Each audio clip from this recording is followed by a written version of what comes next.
Audio Jungle.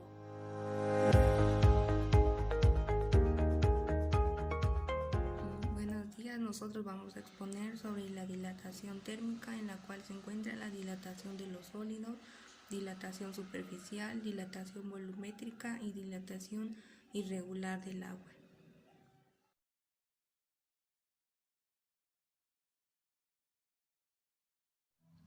Dilatación de los sólidos. Los sólidos se dilatan cuando se calientan y se contraen cuando se enfrían. La dilatación y la contracción tienen tres dimensiones, que son largo, ancho y alto. Es decir, que la dilatación de los sólidos, al aumentar la temperatura, es cuando ocurre que aumenta la temperatura térmica, y esto hace que aumente las vibraciones de los átomos y las moléculas y hacen que forman el cuerpo, y haciendo que pasen de posiciones de equilibrio más alejadas de las originales. Este alojamiento mayor de los átomos y las moléculas del sonido, donde producen la dilatación en todas las direcciones. Los sólidos son los que menos se dilatan. Un caso de sólidos puede ser el superficial o el volumétrico, en el cual tienen tres dimensiones. La dilatación lineal tiene una dimensión preponderante, y que debido al aumento de la temperatura esta, digamos, pondremos un ejemplo de una varilla originalmente a la que se representa con la longitud y que por aumento de la temperatura va a estirar y va a llegar a su temperatura final, y que esa diferencia entre las longitudes va a ser de un tramo de longitud a la que se le va a llamar a la que se va a llamar delta L, o variación longitud, que va a ser la variación final, y la variación longitud inicial. El cambio de longitud es la que va a depender del cambio de la temperatura, y la que entonces también va a tener una variación de temperatura, la cual es que la temperatura final menos la temperatura inicial va a ser antes de la que tenía el cuerpo antes de dilatarse. Otra característica es que también... Para este experimento vamos a ocupar una rondana, cerillos, vela, pinzas, una lata con un agujero donde pase la rondana perfectamente. Primero debemos de asegurarnos de que la rondana pase perfectamente por el agujero de la lata. Después de esto la pondremos a calentar sobre una vela o algo que genere un calor mayor, ya que este puede tardar mucho tiempo.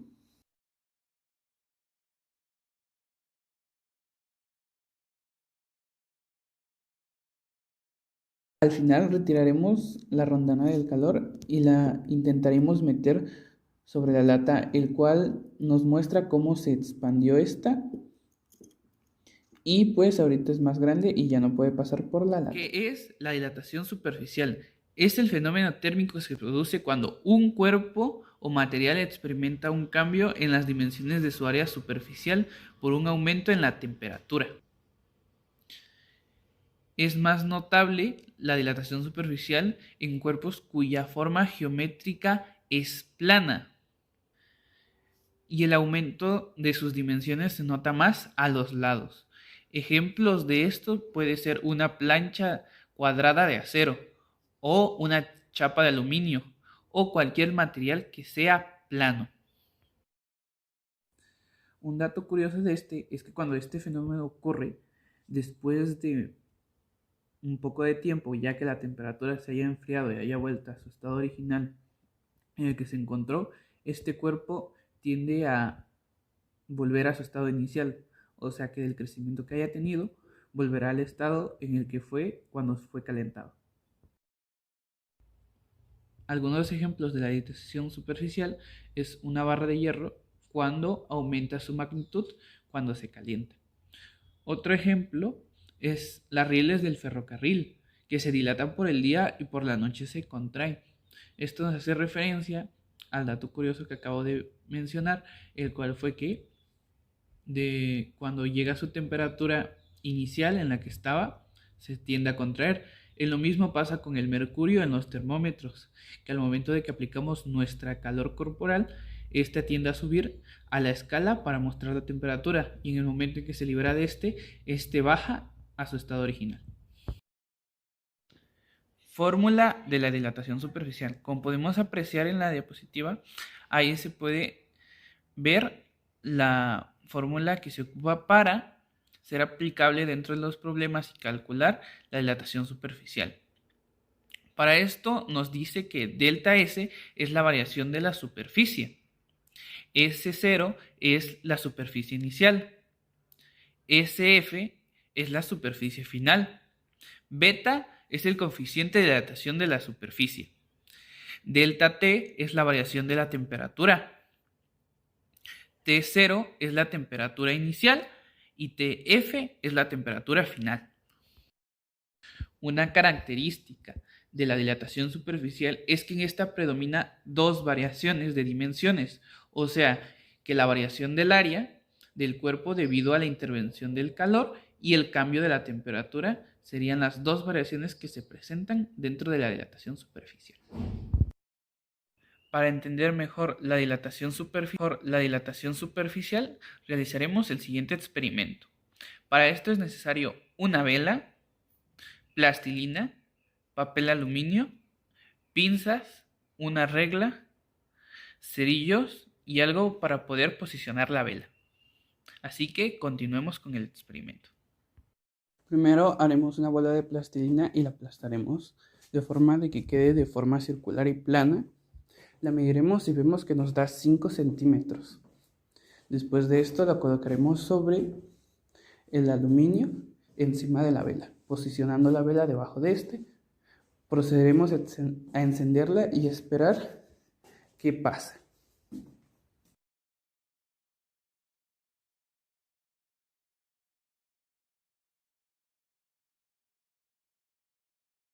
Como podemos ver, la vela hace que al aplicar calor sobre el S se vaya expandiendo, dándonos así al final del experimento que mide aproximadamente 8 centímetros a comparación de 5 que medía al final. En conclusión, la dilatación superficial nos trata de explicar el cambio de la longitud del área y del volumen de un objeto que tuvo aplicación de calor. Así que eso es todo de este tema. Pasaremos al siguiente. Dilatación volumétrica. La dilatación volumétrica es aquella en la que se va predominando la variación en tres dimensiones, es decir, la variación del volumen del cuerpo, que esto implica el aumento de las dimensiones de un cuerpo, ya sea largo, ancho y alto o alto, que significa un incremento de volumen. Esta se diferencia de la dilatación lineal porque además implica un incremento de volumen. También el coeficiente de dilatación volumétrica es el incremento relativo de volumen que se experimenta y un objeto de una determinada sustancia de volumen igual a una unidad y al elevar su temperatura a 1 grado Celsius. Este coeficiente se representa con la letra beta, que por lo general su coeficiente se emplea para los líquidos y sin embargo se le conoce como el coeficiente de dilatación lineal de un sólido, y si el coeficiente volumétrico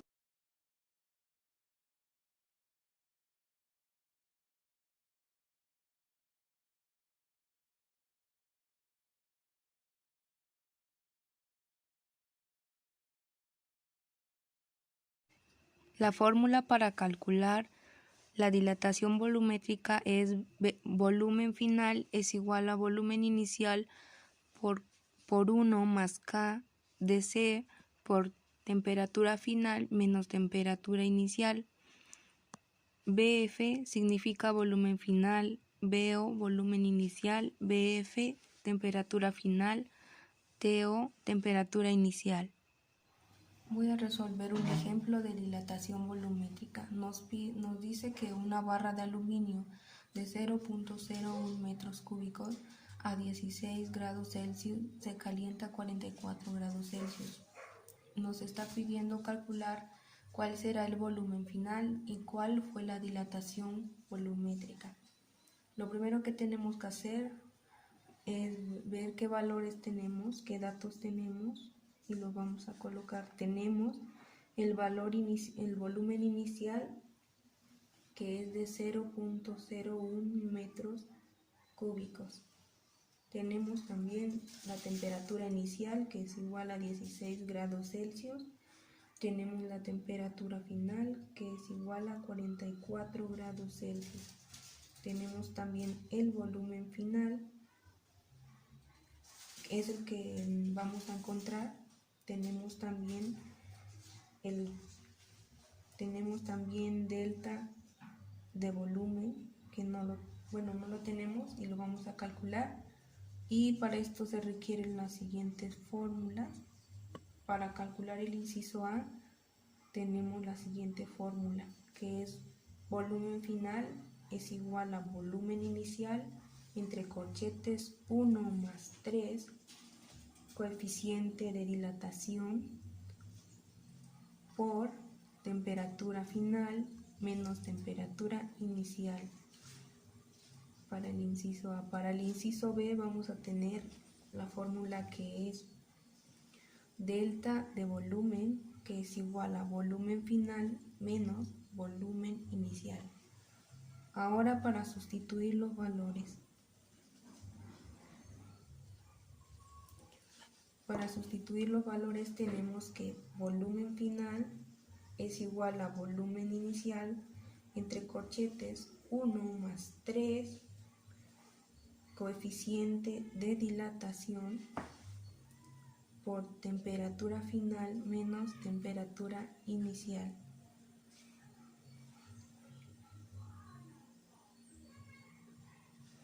Aquí sustituimos que es volumen final es igual a el volumen inicial. Tenemos aquí que es 0.01 metros cúbicos. Lo colocamos 0.01 metros cúbicos.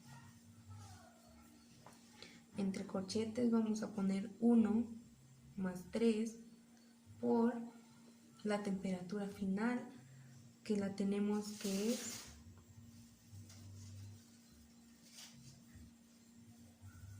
la temperatura por el 1 más 3 por el coeficiente de dilatación. Aquí voy a poner el coeficiente de dilatación, tiene un igual a 22.4 por 10 a la menos 6. Entonces lo colocamos de esta manera: a la menos 6, cerramos paréntesis. Luego tenemos que temperatura final,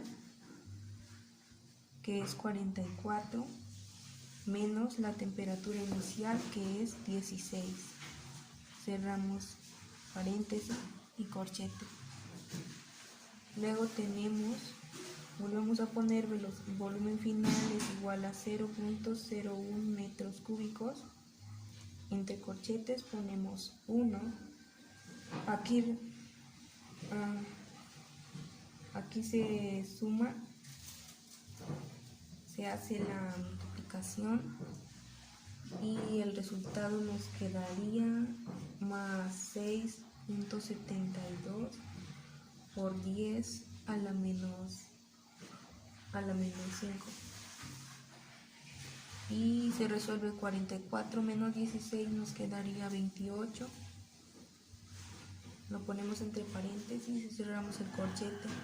Luego volvemos a poner volumen final es igual a 0.01 metros cúbicos, lo cual tenemos que 1 más 6.72 por 10 a la menos 5, nos quedaría 0,188. Cerramos corchete.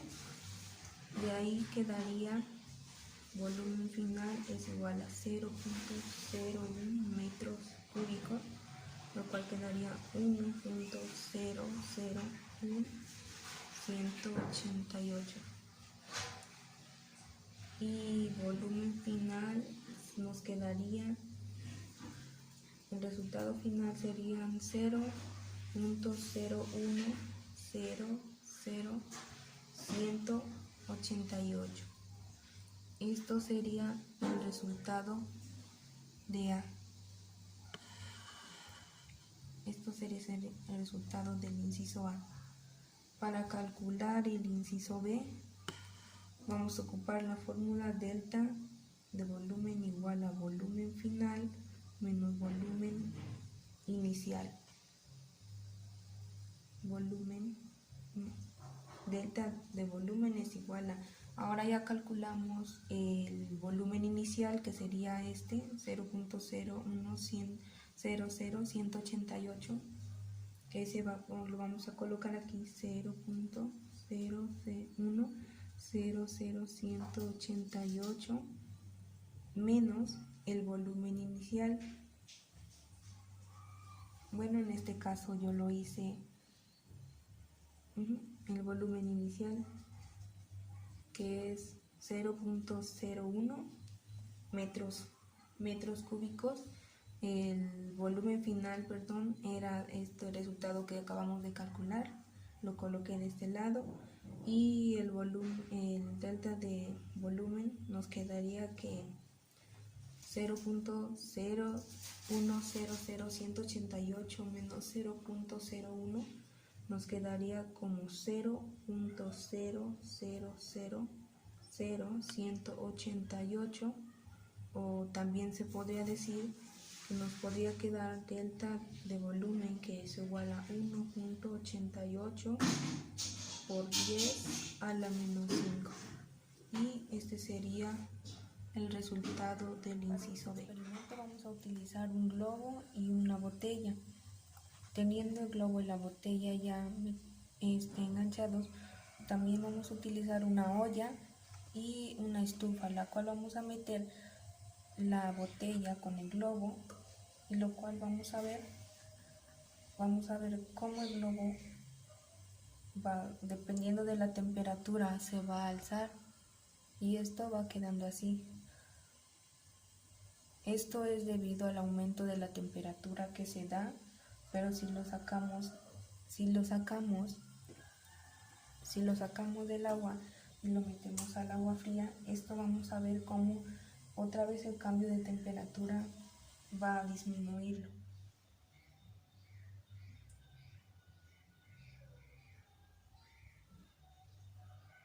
Como pudimos observar, el globo se fue desprendiendo, y esto es lo que hace el aumento de la temperatura. Dependiendo del aumento de la temperatura, esto va a ser elevado a un cierto volumen. La dilatación irregular del agua. La dilatación es el cambio de dimensiones por la temperatura.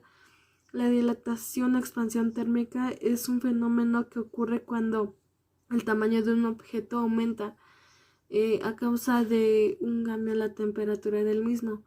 Cuando aumenta la temperatura de un cuerpo, hace que sus moléculas se muevan con mayor velocidad. Este movimiento hace que exista un mayor espacio entre dichas moléculas. Ese nuevo espacio ocasiona que aumente el tamaño del objeto. La mayoría de los elementos se expanden con el calor y se contraen con el frío. Sin embargo, en el agua ocurre el proceso de expansión en cualquiera de los dos cambios de temperatura. Usualmente el agua es considerada como el líquido más común por su abundancia en la Tierra, cuando en realidad es todo lo contrario. Sus propiedades anómalas o raras hacen que sea el líquido más atípico, extraño o especial. Sin embargo, son justamente estas propiedades irregulares lo que han permitido el desarrollo en la vida sobre la Tierra. En el caso de los líquidos tiene más sentido hablar de la dilatación volumétrica. Suelen aumentar el volumen con la temperatura. En la fase líquida el agua cumple con ello, pero si se va enfriando se contrae solo, mientras es líquido teniendo un volumen mínimo. Para igual propiedad de masa de los 4 grados centígrados aproximadamente. Es importante tener en cuenta que no todos los cuerpos se expanden por igual. Como ejemplo, el metal como aluminio y acero son elementos que al calentarse alcanzan mayor expansión que el vidrio. Cuando un cuerpo sufre de dilatación térmica, no solo cambia su tamaño, sino también su densidad.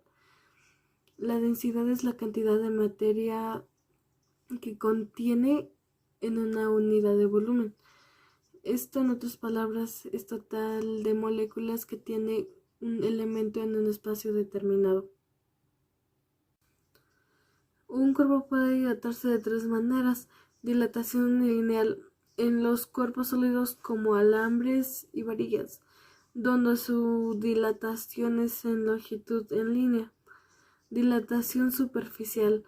Cuando un área o superficie se dilata, lo hace incrementando sus dimensiones de la misma proporción, como puede ser una lámina. La dilatación cúbica implica aumento de las dimensiones del cuerpo, largo, ancho y alto, que significa un incremento de volumen. Y pues otra de las dilataciones es la dilatación irregular del agua. Cuando se tiene 1 gramo de agua a 0 grados centígrados, este se calienta en lugar de dilatarse. Entonces se contrae para alcanzarse su valor máximo de densidad. La dilatación irregular del agua no solo es una curiosidad científica, también es un fenómeno que ha jugado un papel importante en el desarrollo de la vida en la Tierra, tanto dentro del agua como fuera de ella. En la vida acuática, en los cuerpos de agua como los lagos, es posible observar que cuando llega el invierno, la capa superior del agua se congela, sin embargo, el agua que queda debajo se mantiene líquido. Si el hielo fuera más denso que el agua, se hundiría y pues haría que otra capa líquida quedara expuesta al frío de la atmósfera y se congelaría todo hasta hundirse. De esa manera todo el lago quedaría congelado, poniendo en peligro la vida submarina. En la vida fuera del agua, la vida humana y en general todas las formas de vida que existen en la Tierra también se benefician de las cualidades anómalas del agua. Por una parte, es necesario considerar que la mayor parte del oxígeno proviene de las diferentes especies que componen al fitoplancton. Esta forma de vida no sobreviviría si los océanos se congelaran. Esto dificultaría mucho el desarrollo de la vida humana y en el lago, cuando llega el invierno, se forma una capa de hielo cubriendo toda el agua, mientras el agua de abajo sigue siendo líquida. No tengo hielo, pero lo hice con una hoja de papel y pues se puede ver que solo la parte de arriba se quedó protegiendo el agua. Y como se mencionaba, que si esta capa se hunde, saldría una nueva capa de agua y pues se volvería a congelar y seguiría haciendo así hasta quedar completamente congelado el lago.